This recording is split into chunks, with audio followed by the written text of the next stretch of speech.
plusieurs mois maintenant, nous vivons un changement de société qui prend une forme brutale, en nous arrachant de force les acquis pour lesquels les anciennes générations se sont battues et ont parfois sacrifié leur vie. Nous sommes encore montés de quelques degrés dans la violence étatique, où la muselière est devenue l'instrument par lequel on distingue le citoyen obéissant du récalcitrant. Je pense que vous avez toutes et tous compris que le masque imposé aujourd'hui sera le vaccin de demain, sans lequel il ne sera plus possible d'interagir dans la société.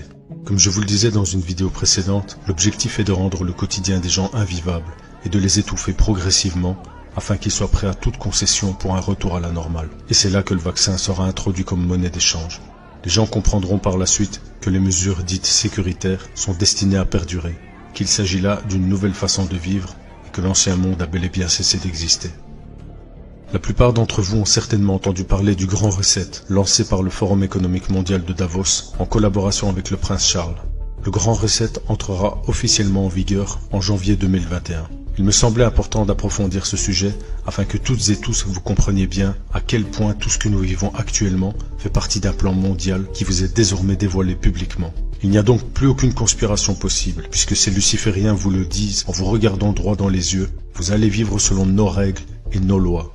Vous comprendrez finalement que la société rêvée par ces malades mentaux est une dictature numérique, à l'instar de la Chine, où le crédit social définira votre statut citoyen et vous donnera accès ou non à certains privilèges en fonction de votre soumission à l'État.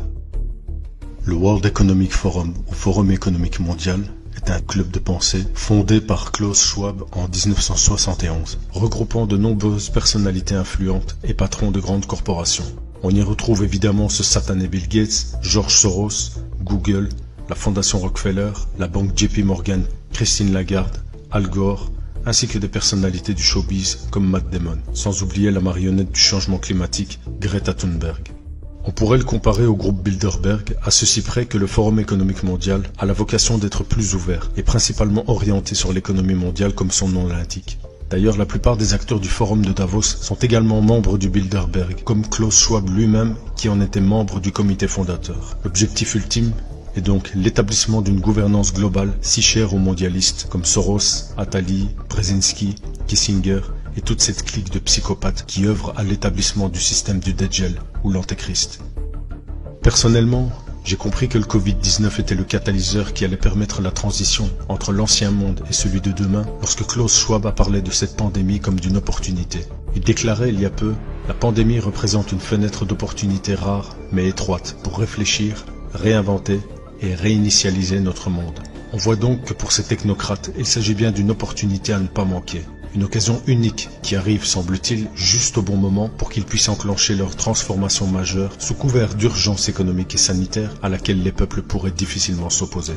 Il est toujours bon de rappeler ces phrases qui resteront gravées à tout jamais dans l'histoire, tant par l'arrogance qu'elles renferment que leur pertinence lorsqu'elles finissent par s'accomplir devant nos yeux. Lorsque David Rockefeller disait ainsi « Nous sommes à la veille d'une transformation globale. Tout ce dont nous avons besoin, c'est de la bonne crise majeure et les gens vont accepter le nouvel ordre mondial. » En mai dernier, ils ont intégré le Covid-19 et ses répercussions mondiales alors incertaines dans une carte interactive qui, non sans un certain cynisme, présente la forme d'un coronavirus avec ses multiples spicules représentant les différents thèmes et défis en rapport avec notre époque qui devraient nous amener vers cette fameuse gouvernance mondiale. Il s'agit donc d'une carte interactive qui change en fonction des thèmes sur lesquels vous cliquerez et présente autour d'un sujet phare les sujets sous-jacents et ses implications pour le monde de demain. Je dois admettre que sur un plan technique, c'est très réussi. Je m'étais alors posé la question, mais comment peuvent-ils savoir dès maintenant les impacts réels de cette pseudo-pandémie à l'échelle mondiale pour les mois et les années à venir? Comment peuvent-ils prévoir à l'avance que ce n'est pas juste une épidémie passagère et qui ne représente rien de particulier? Car à ce moment-là, le phénomène du Covid était trop récent pour pouvoir en mesurer les réels effets sur le long terme. Sauf bien sûr, si cette pandémie était déjà prévue à l'avance, comme le mentionnait justement la Fondation Rockefeller dans ses 4 scénarios pour le futur de la technologie, que je vous invite à aller lire dans le détail. PDF qui malheureusement n'a pas été traduit à ce jour, et dont l'un des scénarios prévoyait déjà en 2010 une pandémie provoquée par un virus véhiculé par des oies sauvages et qui devait amener les gouvernements à prendre des mesures sécuritaires et liberticides qui ressemblent exactement à celles que nous vivons actuellement.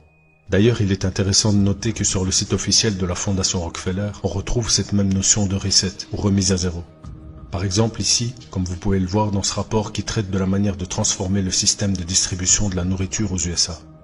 Si l'on observe la liste des organisations mises en avant par le Forum économique mondial, on retrouve bien évidemment la Fondation Rockefeller, dépeinte comme une organisation philanthropique avant-gardiste dans le domaine scientifique et qui aurait pour vocation de se consacrer au bien-être de l'humain dans le monde. Cette même Fondation Rockefeller, qui sur son site présente par exemple la nécessité des tests de dépistage massif du Covid-19 avec pour objectif jusqu'à 30 millions de personnes testées par semaine aux États-Unis. Ces tests recensent de nombreux faux positifs, car ils amplifient les traces d'ADN du virus, mais aussi de tout autre matériel génétique présent dans l'organisme, et qui ne sont pas forcément liés à une grippe ni au SARS-CoV-2 de façon spécifique. C'est la raison pour laquelle de nombreuses personnes ont été signalées positives, juste à cause de la présence résiduelle de virus qu'elles auraient contracté des semaines, voire des mois auparavant. Il suffit donc de multiplier ces tests pour voir exploser le nombre de faux positifs, ce qui est évidemment le but recherché. Ces statistiques en hausse leur permettront de justifier les prochaines mesures liberticides qui nous rapprocheront davantage du modèle chinois, celui-là même dont rêve la présidente de Bain & Company, Orit Ghadiech. Elle serait la fille d'un général israélien et aurait elle-même travaillé pour le Mossad. Bain & Company, ça vous rappelle quelque chose? C'est la société américano-israélienne qui a géré le déconfinement en France. Le monde est décidément très petit pour ces élites mondialistes. Je vous invite à prendre le temps de parcourir le site du Forum économique mondial et celui de la Fondation Rockefeller pour vous rendre compte à quel point tout est clairement mentionné et vous faire une idée plus précise du monde dans lequel ils veulent nous embarquer de force.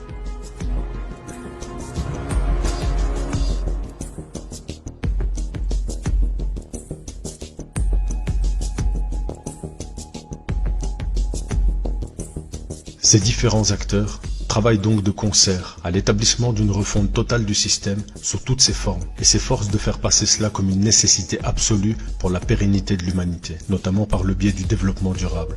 Fallait-il donc attendre 2020 pour que les richesses soient réparties équitablement, pour enrayer la faim dans le monde, pour donner l'accès à l'eau potable aux pays les plus pauvres, pour que chacun puisse avoir accès à l'énergie?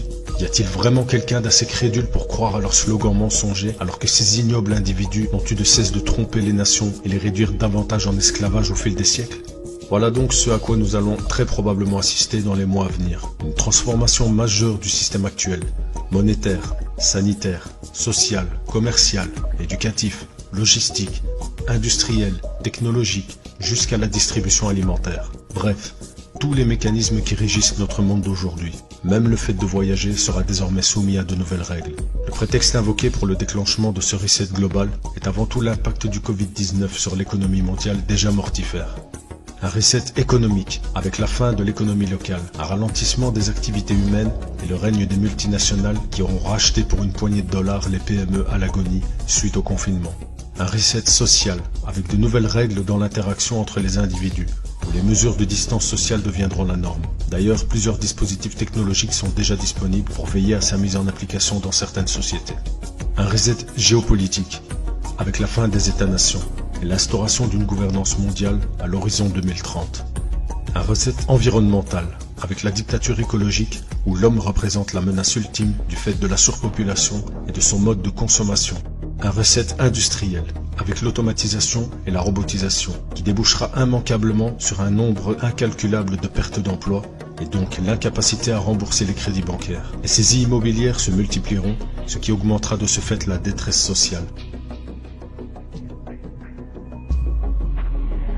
Un reset technologique, avec l'émergence du contrôle social, des drones de surveillance dans nos rues, de l'intelligence artificielle et dont l'issue débouchera sur l'ère du transhumanisme puisqu'au final, outre le fait d'imposer un contrôle total sur les peuples, l'objectif de ces fous furieux est bien de parvenir à vaincre la mort par le biais de la technologie et de parachever l'évolution humaine par l'entremise du progrès scientifique. Il est important de souligner le rôle majeur que jouera la technologie 5G, qui visiblement est un des sujets les plus importants liés au grand reset. Et quand je vous disais qu'il n'était plus question de conspirationnisme, car tout était dévoilé, jugez-en par vous-même.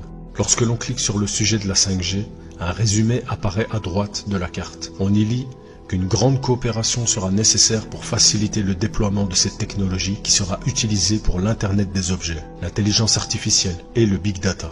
Ces fameux objets connectés qui recueilleront toutes sortes de données concernant votre mode de vie, votre mode de consommation, vos habitudes et qui seront stockés dans une immense base de données faisant de votre vie privée une relique du passé. Après plusieurs mois de matraquage médiatique et de restrictions de liberté en tout genre, il devient évident pour les gens éclairés que nous sommes en plein basculement et qu'il est réellement temps de se réveiller maintenant et non pas demain, car ce qui est en train de se jouer nous concerne non seulement nous, mais surtout nos enfants, qui sont déjà en train d'assimiler la nouvelle normalité. Et je ne parle pas des tout-petits qui n'auront jamais connu rien d'autre que ces mesures immondes et dignes des périodes les plus sombres de l'histoire. J'ai encore du mal à savoir si l'affaire est déjà bouquée, ou si le peuple va enfin se réveiller et reprendre sa liberté qu'on est en train de lui voler. Finalement, c'est peut-être ce à quoi le prophète de l'Élysée, Attali, faisait allusion en 2016, quand il disait qu'il y aurait une révolution en France avant 2022. Et je vous le dis, il y aura une révolution dans ce pays avant 2022. Il y aura une révolution dans ce pays.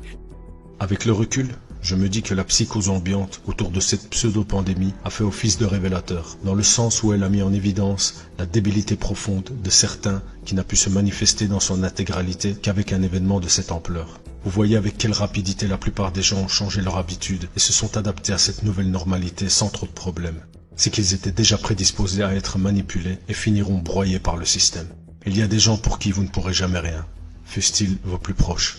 Préparez-vous à un nouveau confinement, ce ne serait que la suite logique de leur plan débile, et profitez qu'il ne soit pas annoncé officiellement pour faire quelques stocks. Rappelez-vous les razzias lors du premier lockdown, ne soyons pas les dindons de la farce alors que nous avons une longueur d'avance sur ceux qui continuent de dormir.